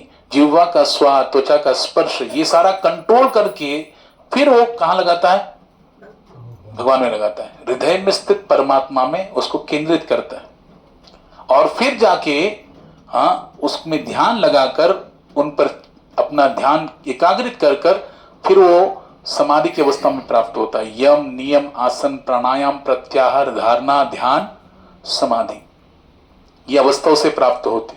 लेकिन प्रभुपाद जी वर्णन करते हैं शुद्ध भक्त कैसा होता है। भगवान का भक्त भक्ति मार्ग में तो भगवान के चरण कमलों का स्मरण करते हुए उसको अपने मन बुद्धि जो है, भगवान ने गीता में कहा मय्येव मन आधस्व मयि बुद्धिम निवेशय निवेशिष्यसि मय्येव अत ऊर्ध्वं न संशय। कि भैया क्या करो, अपने मन को और बुद्धि को क्या करो, मुझे अर्पण करो। भगवान ने कहा कितना सिंपल मार्ग। अगर ये नहीं कर सकते हो, नहीं कर सकता तो क्या करो, बोले जिसका मन और बुद्धि मुझ में लगा है ऐसे भक्तों का संग करो। हमारा स्वाभाविक लगता नहीं ना मन बुद्धि भगवान में, है ना। हमारा स्वाभाविक मन और बुद्धि कहाँ लगती है बोलो, संसार में। लगता है कि नहीं लगता। कोई हमको आमंत्रण नहीं दे रहा, बस उसका आकर्षण देखकर ही हम लोग वहीं भाग जाते हैं। हमारा मन बुद्धि वहीं पे भाग जाता है। क्यों, उसको कोई इनविटेशन भी नहीं, फिर भी भागता है, क्योंकि अनंत जन्मों से हम वही करते आए हैं। मन और चित्त पर उसी का प्रभाव है, इसलिए अनायास क्या होता है, हमारा मन वहीं पे भागता है, बुद्धि उसके लिए प्रेरित हो जाती है। लेकिन ठाकुर जी कह रहे हैं वहां से हटाकर तुम्हें क्या करना पड़ेगा, मय्येव मन आधस्व, मयि बुद्धिम निवेश, अपने मन और बुद्धि को मुझ में अर्पण करो। बताओ भगवान मांग रहे कि नहीं मांग रहे? मांग रहे हैं ना, मन और बुद्धि को मांग रहे हैं। लेकिन अगर हम देने में समर्थ नहीं है, तो भगवान कहते कोई बात नहीं, ये तुम नहीं लगा सकते हो अर्जुन, तो क्या करो, जिनका लगा हुआ है, जिनकी मन और बुद्धि मुझ में लगे हुए अर्पण हुए हैं, वो पूरी तरह शरणागत भाव से मुझसे भक्ति करते हैं, ऐसे भक्तों का संग करो। तो धीरे धीरे क्या होगा, तुम्हारा मन और बुद्धि भी मुझ में बोलो लगने लग जाएगी, हाँ, उनका संग करने से। इसलिए भागवतम के तृतीय स्कंद में भी भगवान कपिल माता देवहूति को कहते हैं कैसे लगाना चाहिए, क्या करूं, ये मन और बुद्धि इंद्रियां मुझे अपने अपने खींच रही है। हाँ, जैसे उसमें उदाहरण दिया गया, माता देवहूति कहती कपिल भगवान से, जैसे किसी एक पुरुष के अनेक स्त्रियां हो, अनेक उसकी पत्नियां हो, और हर एक पत्नी अपनी अपनी ओर उसको खींच रही है, तो उसकी क्या हालत होगी, वैसे मेरी इंद्रियां और मन मुझे खींच रहा है अपनी ओर। हाँ, तो मैं कैसे इसको स्थिर करूं, कैसे मन को भगवान में लगाऊं, कैसे मेरा उद्धार होगा। तो वो क्या कहते हैं, सताम प्रसंगान मम वीर्य संविदो भवन्ति हृत्कर्ण रसायना कथा तज्जोषणा दाश्व अपवर्ग वर्तमनि, हाँ, श्रद्धा रतिर भक्ति अनुक्रमश्यति। भगवान कपिल ने मार्ग बताया कि सताम प्रसंगान मम वीर्य संविदो, आप क्या करो, शुद्ध भक्तों का संग करो, शुद्ध वैष्णव का संग करो। क्यों, उनके वैष्णव के संग में रहोगे तो क्या मिलेगा, बोलो, नाम संकीर्तन और हरिनाम संकीर्तन के साथ हरि कथा को श्रवण करने का लाभ प्राप्त होगा। सताम प्रसंगान मम वीर्य संविदो भवन्ति हृत्कर्ण रसायना कथा, तो उनके मुखारविंद से मेरी जो रसायन है, दिव्य भक्ति से ओतप्रोत, भक्ति रस से ओतप्रोत जो कथा है, वह आपके कर्णेंद्रियों में प्रवेश करेंगी। तज्जोषणा दाश्व अपवर्ग वर्तमनि, अपवर्ग का अर्थ होता है मुक्ति। क्या होता है, मुक्ति। वो मुक्ति का रास्ता आपका खुलेगा। सत्संग स्तमोद्वारम योषिताम योषि संगम, हाँ, महसेवाम द्वार मोहा विमुक्ते। कौन कह रहा है, ऋषभदेव भगवान कह रहे हैं कि बाबा भक्तों का संग करने से विमुक्ति यानी मुक्ति का द्वार खुल जाता है, और जो विषयी जीवों का संग करेंगे, पापी जीवों का संग करेंगे, तो कहा क्या कर लेगा, स्तमो द्वारम योषिताम संगी संगम, नरक का द्वार खुलेगा। कौन सा द्वार खुलेगा, नरक का द्वार। तो हम पर चॉइस है कि नहीं, हम विषयी लोगों का संग करके नरक में जाना चाहते हैं, या भक्तों का संग करके भगवत धाम जाना चाहते हैं। तो कपिल भगवान कह रहे माता देवहूति को, उनका संग करने से आपको मुक्ति की प्राप्त, मोक्ष का मार्ग खुलेगा। और क्या फल प्राप्त होगा, श्रद्धा रतिर भक्ति अनुक्रमश्यति।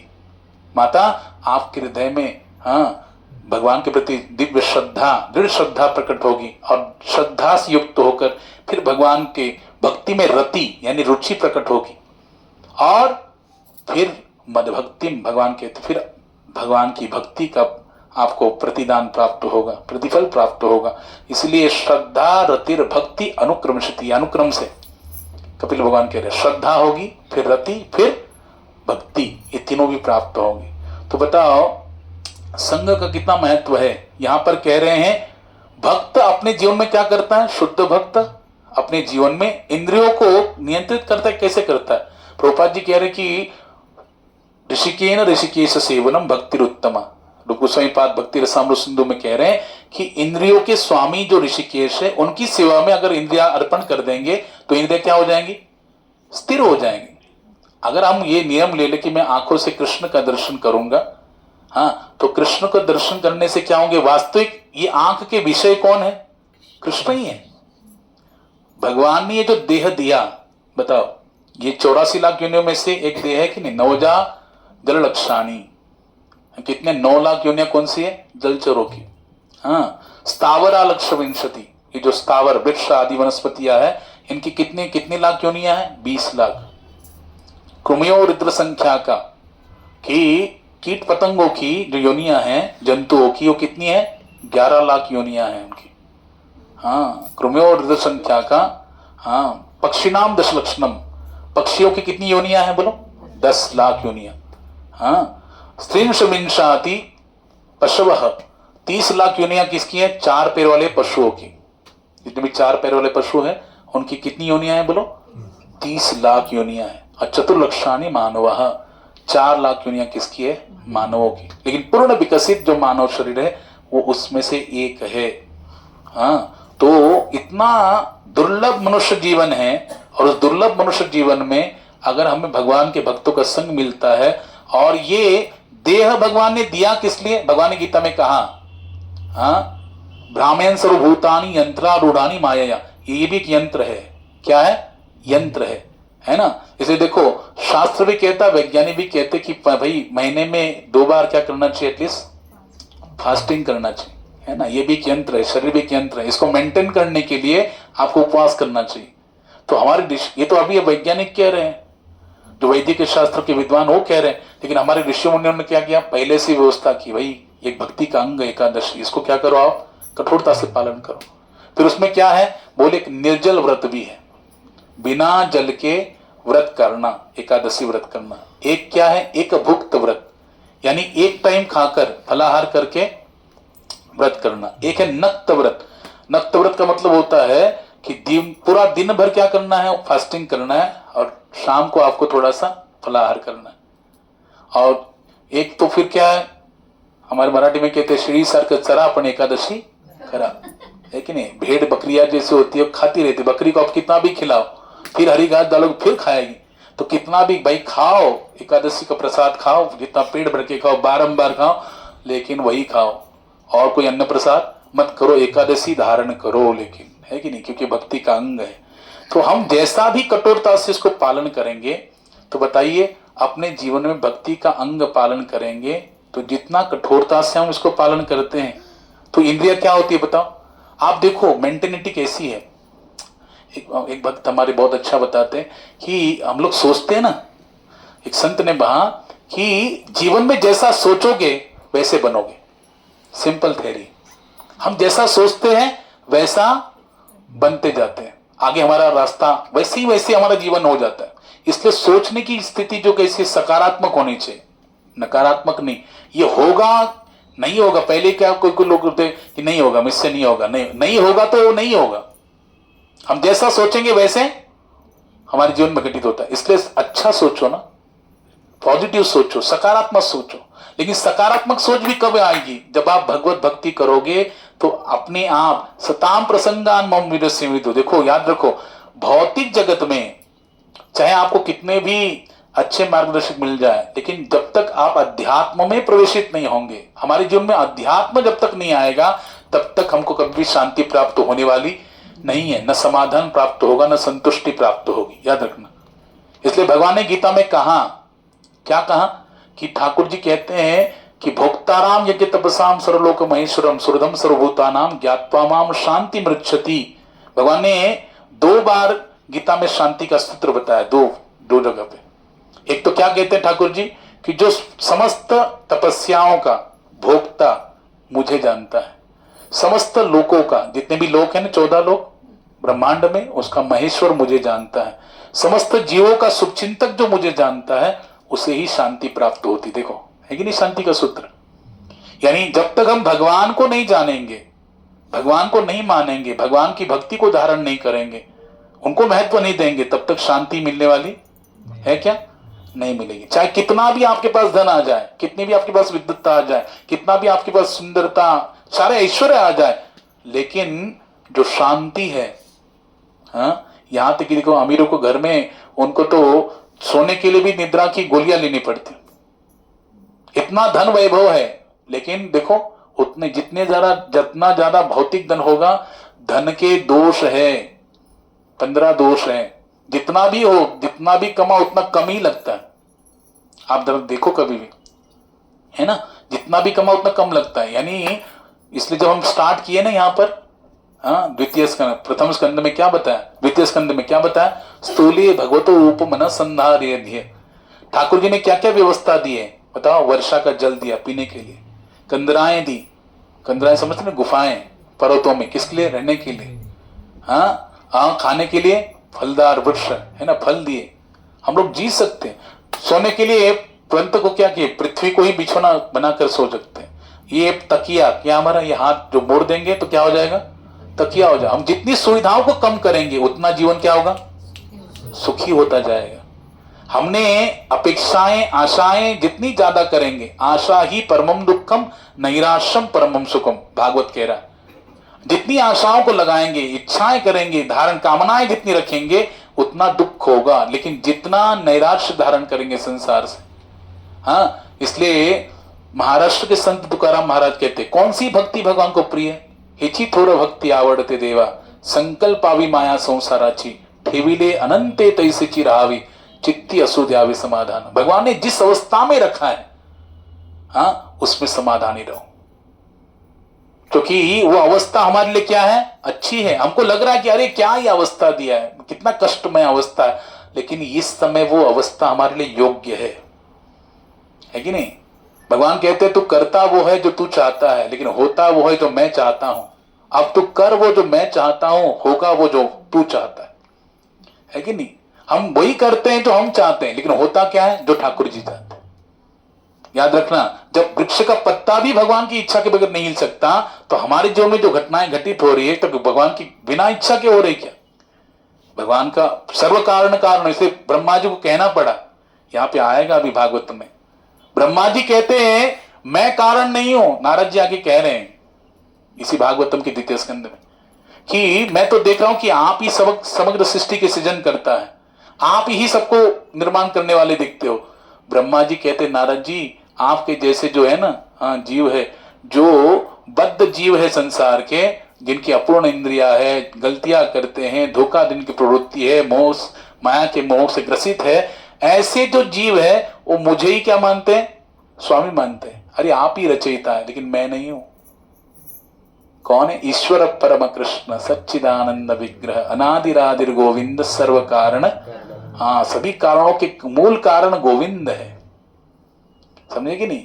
मैं तो केवल क्या कर रहा हूं? उसको प्रकाशित कर रहा हूं, उसको विविधता से सजा रहा हूं।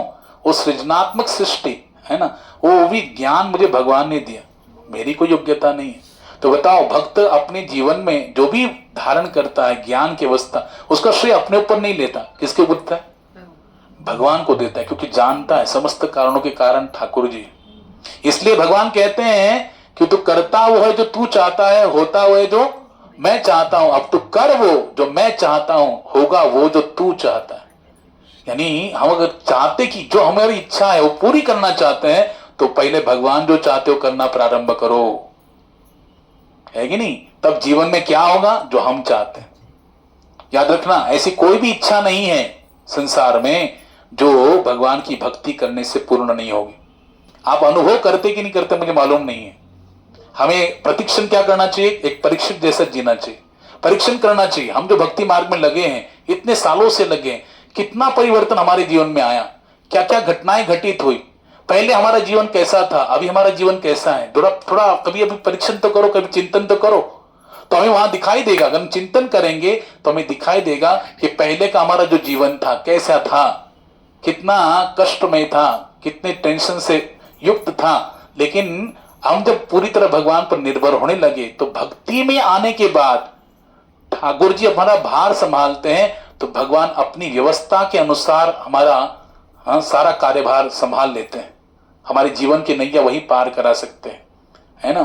क्या बोलते ना, मेरा छोटा सा संसार हरि आ जाओ एक बार, मेरा छोटा सा संसार हरि आ जाओ एक बार, हरि आ जाओ, हरि आ जाओ, हरि आ जाओ, हरि आ जाओ, मेरी नैया पार लगा जाओ, मेरी बिगड़ी आप बना जाओ, मेरा छोटा सा संसार हरि आ जाओ एक बार।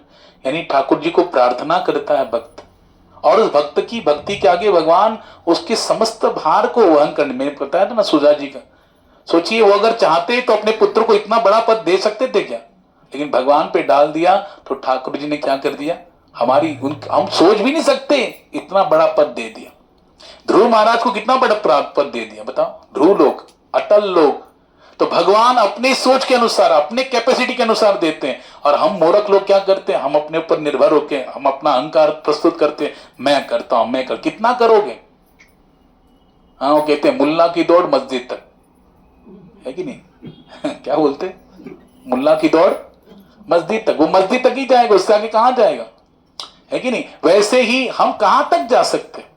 हम तो अपने पूरे इस भौतिक आकाश को, प्रभुपाद कहते हैं, इस भौतिक आकाश की सृष्टि को भी हम पूरा नहीं जान सके। बताओ आप में से कौन ऐसा व्यक्ति है, या ऐसा कौन सा व्यक्ति जो पूरा भारत के सारा भ्रमण कर दिया? हम अपने भारत की तीर्थों को नहीं जान सकते, जो कितनी क्षेत्र है उसमें हम भ्रमण नहीं कर पाते, पूरा लाइफ हमारा ऐसा बीत जाता है। तो एक भारतवर्ष है, सोचिए उसके कितने सारे देश, अन्य अन्य देश है, उसकी यात्रा, उसको जानना, उसकी विविधता को जानना, वहां के जो शैलियां, विविध शैलियां है, उसके स्वरूप को जानना कितना महत्वपूर्ण है। हम कहां जान पाते, कितना बुद्धि है हमारा। लेकिन उस बुद्धि से अगर हम भगवान को शरणागत हो जाते हैं, उसको भगवान के चरणों में समर्पित कर देते हैं, तो उस विभू परमात्मा को, जो समग्र अनंत ब्रह्मांडों का नायक है, उसको जानने में हम समर्थ हो जाते हैं उसकी कृपा से। और कहते हैं, गुरु महाराज कहते हैं कि जो सब कुछ जानता है लेकिन कृष्ण को नहीं जानता, वो कुछ भी नहीं जानता। लेकिन जो कुछ भी नहीं जानता लेकिन कृष्ण को जानता है, वो सब कुछ जान जाता है। समझे कि नहीं? इसलिए कृष्ण को जानना आवश्यक है। और उसको जानने के लिए क्या कह रहे हैं? मार्ग है भक्ति मार्ग। योग मार्ग में इंद्रियां कंट्रोल करनी पड़ेंगी और फिर लगानी पड़ेंगी, समझे कि नहीं, परमात्मा में। तो वो अवस्था आएगी, यम, नियम, आसन, प्राणायाम, धारणा, प्रत्याहार, धारणा, ध्यान, समाधि, ये स्टेप्स पालन करके फिर समाधि अवस्था। लेकिन भक्त के जीवन में इंद्रियों को कंट्रोल नहीं करना है, इंद्रियों को भगवान की सेवा में लगा देना है। तो इंद्रिय अपने आप क्या हो जाती है? नियंत्रित हो जाती है, क्योंकि उनका विषय उनको प्राप्त हो गया। जिस विषय को प्राप्त करने के बाद वो इंद्रिया वहीं पे स्थिर बनी रहेंगी। उनका विषय, वास्तविक सुख का विषय क्या है? भगवान का रूप, भगवान की कथा, भगवान के चरणों के फूलों का सुगंध, भगवान का महाप्रसाद, भगवान के नाम संकीर्तन से इस वाणी को कृतार्थ करना, ये वाणी का विषय है, भगवान की चर्चा। समझे कि नहीं? इसलिए भगवान कहते हैं, मेरा भक्त अगर बन जाते हैं तो मेरी चर्चा में उसको आनंद आता है। मच्चित्ता मद्गत्राणा बोधयंत परस्परम कथयंत च माम नित्यम तुष्यंती च रमंती च। तुष्यंती यानी उसको तुष्टता, संतुष्टि प्रदान होती है। रमणती, उसी में रमण करता है, उसी में मगन हो जाता है, तल्लीन हो जाता है, उसी में खो जाता है। इसलिए भक्त को भी क्या कहते? पागल, है ना? पागल वही होता है, हाँ, जो अपनी मस्ती में मस्त हो, है ना? जगत क्या कहता है उसे कोई लेना देना नहीं। इसलिए भगवान के भक्त, जो विशुद्ध भक्त है, वो ऐसे प्रस्तुत होते हैं, वैष्णव क्रिया मुद्रा विज्ञे न बुझे, हमारे आचार्य कहते हैं। जो वैष्णव होते हैं, शुद्ध वैष्णव होते हैं, उनकी बाहरी क्रिया से हम नहीं जान सकते कि कितने महान हैं, इनका भक्ति कितना महान है, कितने भगवान से आंतरिक भाव से, तन्मयता से जुड़े, हम नहीं समझ सकते उनके भाव बाहरी मुद्राओं को देखकर। इसलिए कभी किसी को जज मत करा करो। हमें कोई अधिकार नहीं किसी भक्त को जज करने का है, किसी भी संसारिक व्यक्ति को जज करने का। उसको जज करने वाले जज कौन बैठे? न्यायाधीश कौन है? ठाकुर जी है। वो उनको छोड़ दो ना, हमें क्या लेने देना। हमें तो अपने आंतरिक दोषों को सुधारना है कि मेरे अंदर कितना दोष है, हाँ, इसका जज करो, इसको परीक्षण करो और उसको सुधारने की कोशिश करो। तो क्या होगा बताओ? ये इंद्रियां संसार की तरफ आकृष्ट है, उन इंद्रियों को भगवान में लगाएंगे तो क्या होगी? अपने आप वो कंट्रोल हो जाएंगी। योग मार्ग में योगियों को लगाना पड़ता है, तब जाके, यानी भाग रही फिर नियंत्रित करना पड़ता है, तब जाके समाधि अवस्था तो प्राप्त होते हैं। लेकिन यहां पर भगवान कह रहे हैं, जो भक्ति मार्गी है वो तो मेरी सेवा में लगा देता है, तो अपने आप उसकी इंद्रिया क्या हो जाती है? बोलो, कंट्रोल हो जाती है। अच्छा, समाधि अवस्था किसको कहते हैं? समाधि अवस्था मतलब क्या? उसमें निरंतर चिंतन किसका बना रहता है? भगवान का, बराबर नहीं? अच्छा, उसको योगी को तो योग मार्ग में उसको करना पड़ता है, लगाना पड़ता है, लेकिन भक्त के जीवन में उसको लगाना नहीं पड़ता। अगर कृष्ण के लिए भोग बना रहा है, हाँ, कृष्ण के लिए माला बना रहा है, हाँ, तो बताओ उसकी इंद्रिया जैसे लग गई तो पूरा ध्यान कहां पे लग गया? है ना? ये कॉन्शियसनेस बनी रहती कि नहीं? अरे किसके लिए बना रहा है? भगवान की। अच्छा, निरंतरता बनी रहेगी तो क्या होगा? निरंतरता अगर जीवन में बनी रहेगी, भगवान के भक्ति के नियमों का पालन करेंगे, तो अपने आप उस समय में क्या होगा? वही क्रिया याद आएगी कि नहीं आएगी? क्यों? पढ़िले वर्णन इंद्रिया सकल, इंद्रियों को क्या पड़ गई? उसकी आदत पड़ गई, हैबिट हो गया, है ना? अभी जो निरंतर माला जप करते हैं, हमेशा माला जप करते हैं, उनको वो रह नहीं सकते, वो थैली डालेंगे, उसमें हाथ डालेगा जरूर, है कि नहीं? क्यों? उसको आदत हो गई, है ना? वैसे जो कृष्ण को देखने की आदत है, कृष्ण कथा श्रवण करने की आदत है, हमारी इंद्रियों को केवल क्या करना है? ऋषिकेन ऋषिकेश सेवनम, यही भक्ति है, ये उत्तम भक्ति है। रूप गोस्वामी पाद कह रहे हैं कि हमारी इंद्रियों के द्वारा बस कृष्ण की सेवा में अर्पण करो उसको, ये अपने आप क्या हो जाएंगी? बोलो, कंट्रोल हो जाएंगी, नियंत्रित हो जाएंगे, उस पर नियंत्रण आ जाएगा, फिर इंद्रियां भागेंगे नहीं, क्योंकि उनका विषय जो है उनको प्राप्त हो गया।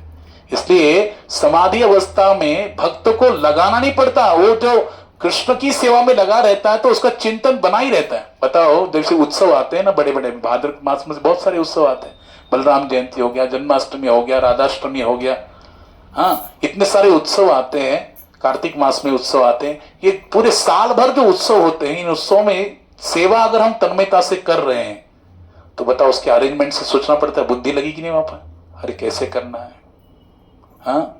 फिर वो सेवा जब हम करते हैं तो उसमें हम पूरा पूरा शरीर हमारा लग गया कि नहीं लग गया? सारी इंद्रियां लग गई, शरीर, हाथ पांव सब उसमें लग गए, और बिना मन के कोई भी सेवा संपन्न होगी क्या? बताओ, आप खा रहे हो, पंच पकवान खा रहे हो, लेकिन हमारा ध्यान ही कल अलग जगह है, मन में चिंतन किसी और का है, तो बताओ क्या वो अन्न आपको मीठा लगेगा? रसगुल्ला भी आपको कड़वा लग जाएगा, यानी उसका टेस्ट नहीं आएगा, नीरस लगेगा। क्यों? मन वहां पे उपस्थित नहीं। इसलिए मन कितना इंपॉर्टेंट है, भगवान कितने चतुर है। भगवान ने कभी लिखा, आप पूरा गीता पढ़ो, भागवत पढ़ो, कहीं पे नहीं बताया। भगवान नहीं बोले तुम अपनी आंख समर्पित करो, भगवान नहीं बोले तो अपने हाथ समर्पित करो, भगवान नहीं बोले तो अपने पैर समर्पित, नहीं, भगवान ने कहा, भगवान ने कहा मय्येव मन आधस्व मन मना वो मद भक्तो, मन मांगा, क्योंकि भगवान जानते हैं कि बड़ी शरीर से यहाँ है लेकिन मन जहां पर है वही पे हुई है। शरीर से यहाँ बैठा जरूर है लेकिन मन कहाँ भाग रहा है? हाँ, इनका भाग रहा है बिजनेस की तरफ, उनका भाग रहा है सब्जी मार्केट की तरफ। तो बताओ, तो कहाँ का फल मिलेगा? हाँ, कहाँ का फल मिलेगा? वहीं का सब्जी मार्केट का फल मिलेगा। पुण्य जरूर मिलेगा यहाँ का, लेकिन जिस उद्देश्य यहाँ बैठे हैं वो उद्देश्य की प्राप्ति होगी क्या? नहीं, भगवत प्राप्ति नहीं होगी। लेकिन रास्ता भी यही है ना, रास्ता भी यही है। नहीं, कपिल भगवान को माता देवती पूछती तो मन लगता नहीं है, तो बिना मन लगाए जो चिंतन करेंगे उसको क्या फायदा? आप कहते हो कि नाम संकीर्तन करो, लेकिन नाम संकीर्तन में तो मन ही नहीं, चित्त स्थिर नहीं हो रहा है, तो नाम संकीर्तन करके फायदा क्या? तो कपिल भगवान कहते माता देवती को, मैया अगर ये आप सोचोगी कि नाम संकीर्तन तो कर रहे हैं, नाम तो ले रहे, चित्त नहीं स्थिर नहीं है, तो नाम संकीर्तन करने से फायदा क्या? अगर आप ये सोचेंगी जब चित्त स्थिर होगा तब जाके मैं नाम संकीर्तन करूंगी, तो चित्त कभी स्थिर होने वाला है नहीं, क्योंकि रास्ता भी यही है कि नहीं? साधन भी यही है और साध्य तक पहुंचने वाले भी यही है, नाम संकीर्तन, भगवान का भजन, भगवान की सेवा, भगवान की भक्ति, यही रास्ता है और कोई रास्ता नहीं। इसलिए भक्त का जीवन समाधि अवस्था तक कैसे जाता है? देखो, समाधि अवस्था में योगी तो निरंतर भगवान के चिंतन में लगा रहता है, उसी का एक क्षण के लिए विस्मरण नहीं होता। तो भक्त के जीवन में जब भक्त भक्ति में करता है ना, पूरी तरह अपने आप को भगवान के चरणों में समर्पित कर देता है, इंद्रिया मन बुद्धि से समर्पित हो जाता है, ठाकुर जी की सेवा में लगा देता है, तो वो जो निरंतर उसकी चिंतन अवस्था कौन सी बनी रहती है? भगवान के विषय में, उत्सव में ये करना है, वो करना है, रोज दिन रात वही चर्चा, वही चिंतन। तो बताओ, ये कौन सी अवस्था है? फिर समाधि अवस्था है कि नहीं? निरंतर ठाकुर जी का चिंतन हो रहा है, भगवान से संबंधित क्रियाएं हो रही, भगवान ने दिया ही शरीर, यंत्रारूढ़ानी, भगवान ने जो शरीर जिस कार्य के लिए दिया वही कार्य संपन्न हो रहा है। इसका अर्थ ही बन रहा है कि भगवान की भक्ति से कितना इजीली हम भगवान की उस जो योगियों की समाधि की अवस्था तक पहुंच सकते हैं। सीखते कि नहीं? मरने के उपरांत तो नहीं बोलते ना कोई, हाँ क्या लिया, उनकी समाधि हो गई। जीते जी भक्त क्या हो जाता है? समाधि अवस्था को प्राप्त कर लेता है, क्योंकि उसका चिंतन इतना प्रगाढ़ हो जाता है। इसलिए देखो, याद रखो, इसलिए पुण्य अर्जित करना, भजन तेमाम दृढ़ता, जितना भजन दृढ़ता से होगा, जितनी सेवा दृढ़ता से होगी, उतना क्या होगा? समाधि अवस्था, चिंतन उतना प्रगाढ़ हो जाएगा। चिंतने चिंतने तद्रूपता, और चिंतन जितना हमारा प्रगाढ़ होता जाएगा उतना तद्रूपता, भगवान के उस स्वरूप में हमारी क्या होगी? एक असंग भाव प्रकट हो जाएगा। इसलिए श्रद्धा रतिर भक्ति अनुक्रमिष्यति, भगवान ने कहा मद भक्तिम लभते पराम, उस भक्त को मैं अपने आप को समर्पित कर देता हूं। लेकिन भगवान भी देखते हैं ना किसका कितना भाव है, देखते कि नहीं देखते? भगवान सब टटोलते हैं। और अपने भक्त को भगवान किसी भी अवस्था, जैसे प्राथमिक अवस्था का भक्त है, लेकिन भगवान फिर भी उसको त्यागते नहीं। उसका भक्ति कैसे बढ़ेगा, कैसे वो आगे बढ़ेगा, उसके विषय में सोचते। इसलिए एक बार केवल उनसे जुड़ना आवश्यक है। एक बहुत बड़ा लोह चुंबक है, केवल लोहे को क्या करना है, बस उनका बोलो, उसको पास आना है, बस वो खींच लेगा। अच्छा, लोहा अपने आप अपने से दूर हो सकता है क्या, बोलो? और चाहे कितना भी खुद से हटने की कोशिश करे, वो लोहा इतना प्रबल है कि वो छूटने ही नहीं देगा। ऐसे ही ठाकुर जी, बस उनसे जुड़ना आवश्यक है। एक बार जुड़ गए, चिपक गए किसी भी माध्यम से, किसी भी सेवा से जुड़ गए, तो भगवान खुद से तो उसको कभी छोड़ते नहीं है। भक्त वो भला लोहा क्या करता है, किसी का सहायता लेगा, छुड़ाओ मुझे यहां से, हाँ, लेकिन जैसे आएगा पास में, भगवान से ग्रहण कर लेते। ऐसे ही भगवान भी अपने भक्त को किसी कारणवश वो भक्ति से दूर भी चला जाए, फिर भी आप देखना, ये अनुभव की बात बता रहा हूं, अगर हम भक्ति से कितना भी दूर जाने की कोशिश करें, एक बार लग गए, फिर सोचा कि नहीं यार बहुत नीरा से, चलो भागो यहां से। लेकिन भगवान ऐसा माया का चक्कर चलाते हैं, ऐसा माया का चक्कर चलाते हैं, घूम फिर के हम वहीं पे आना, फिर ठाकुर जी के चरणों में आना पड़ता है। क्योंकि शांति वही प्राप्त होती है, प्रॉब्लम का सोल्यूशन वही प्राप्त होता है, क्योंकि समस्त कारणों के कारण मूल गोविंद है। और गोविंद क्या है, सभी प्रॉब्लम्स को सॉल्यूशन देने वाले क्या है, परम नियंता, परम न्यायाधीश है। वो अपने भक्तों के लिए तो एकदम परम दयालु है। इसलिए भक्त कितना भी दूर चला जाए, उसकी कॉन्शियसनेस वो जाता है ना, जाओ, भगवान क्या कहते हैं, चल जाओ, माया के चक्कर में घूमना है, फिर होगा, फिर माया जब लगाती थप्पड़, है ना, बोले कृष्ण भूली सही जीव अनादि बहिर्मुख अतएव माया तारे दी संसार दुख। चैतन्य चरितामृत में कहा गया, जो कृष्ण को भूलकर बहिर्मुख हो जाता है, संसार की तरफ आकर्षण में फंस जाता है, अतएव माया, भगवान की जो माया है, तारे दे संसार दुख। कृष्ण भूली से जीव भोगवांछा करे, निकटस्ते माया तारे झपट या धरे, है उसको झपट लेती माया, जो कृष्ण को भूलकर संसार में होगा, कृष्ण में फंस जाता है। तो भगवान उसको मायादेव तो बड़ी कठोर है, कृष्ण के जैसे परम दयाल तो है नहीं। तो मायादेव जब उसको अपमानित करती है, दंड देती है, तो दंड से व्याकुल होकर कहां जाएगा, कहां उसके पास और कौन सा सहारा है, बताओ? केवल एक ही सहारा है, एक ही दर है जो हमेशा खुला रहता है, चाहे वो रात के 12 बजे हो, 2 बजे हो, भगवान का द्वार हमेशा। बताओ, हृदय के द्वार में ठाकुर, हृदय में ठाकुर जी बैठे हैं, भगवान ने गीता में कहा ना। तो ये हृदय के पट कब बंद होते क्या, बताओ? हाँ, ये तो दिन भर दिन रात खुले रहते हैं। भगवान का ये हृदय का द्वार कभी भी बंद नहीं होता। इसलिए भगवान तो चाहते कि बस तो आ जा, और भगवान बराबर उसको ऐसी क्रियाओं में उलझा देते हैं कि वो घूम फिर के वापस ठाकुर जी के पास आता है। और याद रखना, मैंने देखा है, जितना सज्जन व्यक्ति भगवान की तरफ नहीं भागता, लेकिन एक गुंडा व्यक्ति अगर सुधर जाए तो परम भक्त हो जाता है कि नहीं? आप देखा कि नहीं? कोई गुंडा व्यक्ति होगा, अगर वो सुधर जाए तो क्या हो जाता है, सज्जन से भी आगे बढ़ जाता है ना। इसलिए हम पहले सज्जन है, अभी लगते नहीं, इतना महत्व पता नहीं, लेकिन संसार में फंस जाते हैं। और जब लठाड़ते वहां पे माया जो फटके मारती है, दंड देती है, फिर अब जब आते हैं, फिर ठाकुर जी चरणों में नहीं छोड़ेंगे, नहीं नहीं नहीं। इसलिए भगवान सब कुछ जानते हैं, कैसे करना चाहिए। इसलिए समाधि अवस्था, प्रभुपाद यहाँ पे कह रहे हैं कि भक्त को, वो भक्त भगवान को अपना सर्वस्व मानकर उस अवस्था में रहता है। और ध्यान की बहुत सुंदर बात बताई, 2 मिनट में बताऊंगा। 2 प्रकार के भगवान की, एक अंतरंग शक्ति है, एक बहिरंग शक्ति है ना, मायादेवी। अच्छा, मायादेव के द्वारा भगवान ने क्या किया, सारे सृष्टि का सृजन किया, है ना। और अंतरंग शक्ति के द्वारा भगवान क्या करते, अपनी लीलाओं को प्रकट करते हैं, अवतार के द्वारा लीलाओं को प्रकट करते हैं।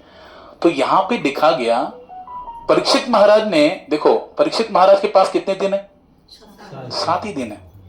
अच्छा, 7 दिन में इतना विशाल क्या जरूरत है विस्तार पूर्वक श्रवण करने के लिए, हमको कितना समय जा रहा है ना। 7 दिन में परीक्षित महाराज ने श्रवण किया, क्यों क्वेश्चन करने की क्या जरूरत है, प्रभु परीक्षित महाराज को सृष्टि की रचना बताओ। अरे तुम तो जाना चाहते हो, 7 दिन में आएगा नसेगा, तुमको जाना है। डायरेक्ट 10वें स्कंद में ठाकुर जी की लीलाओं का बखान कर देते, है ना। श्री कृष्ण चरित्र का वर्णन कर देते, भगवान की लीलाओं को श्रवण करते उद्धार हो जाता। इतना सुनने की क्या आवश्यकता है? वहां पे लिखा गया कि भक्त जानता है कि भैया भगवान की अंतरंगा शक्ति के द्वारा जो भगवान लीलाएं प्रकट करते हैं, उसके रहस्य को हम तभी जान सकते हैं जब भगवान की बहिरंगा शक्ति के द्वारा इस सृष्टि की सृजनात्मक अवस्था को हम ज्ञान प्राप्त करेंगे, उसको जान लेंगे। इसलिए स्टेप बाय स्टेप जानना पड़ेगा। कैसे जानना पड़ेगा? Step by step. भागवतम को कैसे सुनना पड़ेगा? ये परीक्षित महाराज ने बताया। बताओ, परीक्षित महाराज को कोई आवश्यकता है? सुखदेव गोस्वामी पाद को कोई आवश्यकता है? कोई आवश्यकता नहीं। अर्जुन को कोई आवश्यकता थी क्या? अर्जुन तो नित्य पार्षद है, फिर भी मोहग्रसित होकर हमको कृष्ण से प्रश्न पूछ रहा है। किसके लिए? हमारे लिए। समझे कि नहीं? जो गाय जो होती है, दोने वाला जो ग्वाला है, वो तो क्या करता है? एक थन केवल बछड़े को देता है ना, बाकी 3 थनों का दूध कहां जाता है? हम जैसे लोगों को प्राप्त होता है ना। अगर पूरा बछड़ा पी लेगा तो हमको क्या मिलेगा? कभी दूध मिलेगा हमको? नहीं मिल पाएगा। इसलिए निमित्त उसको बनाया गया। वैसे अर्जुन निमित्त बने, परीक्षित महाराज निमित्त बने। वो तो नित्य परिकर है, भगवान के शुद्ध भक्त है। लेकिन परीक्षित महाराज दिखा रहे हैं कि भैया पहले क्या करो, आप जानना चाहते हो ना भगवान की दिव्यता को, तो पहले उस रस को जानने के लिए डायरेक्टली लीलाओं में मत घुसो। पहले भगवान की बहिरंगा शक्ति के द्वारा भगवान कैसे सृष्टि का सृजन कार्य करते हैं, कैसे इसको हैंडल करते हैं, कार्य करते हैं, हाँ वैसे जानो। तो धीरे धीरे धीरे धीरे जैसे कि पत्ते खुलते जाएंगे, ठाकुर जी की तरफ आप बढ़ते जाओगे, उनकी दिव्यता का आप अनुभव करोगे। और फिर जब भगवान की लीलाओं में प्रवेश करोगे तब आपको उतना सरेंडर भावना से, इतनी शरणागति भाव से उसमें जो आनंद आएगा, हाँ उसमें आप सराबोर हो जाओगे। इसलिए ये बताया गया कि भैया धीरे धीरे जाओ, आगे आगे बढ़ दो। इसलिए सृजन की व्यवस्था हमको पहले समझनी पड़ेगी। कैसे भगवान रचना करते हैं इसको समझना पड़ेगा। ठीक है? हरे कृष्ण कृष्ण कृष्ण हरे हरे, हरे राम राम राम हरे। इसलिए मैं पिछली बार भी बताया था कि बड़ा विस्तार है इसका, लेकिन इसमें विस्तार से ही श्रवण करने में आनंद आएगा। अगर जो वास्तविक श्रवण करता है, श्रोता है ना, उसको आनंद आएगा, क्योंकि इतनी दिव्यता है इसमें जो हमारे भक्ति के लिए पोषक है, बहुत आवश्यक है। इसके लिए हमको श्रवण करना चाहिए। श्रवण करो और पूरी एकाग्रता से श्रवण करो।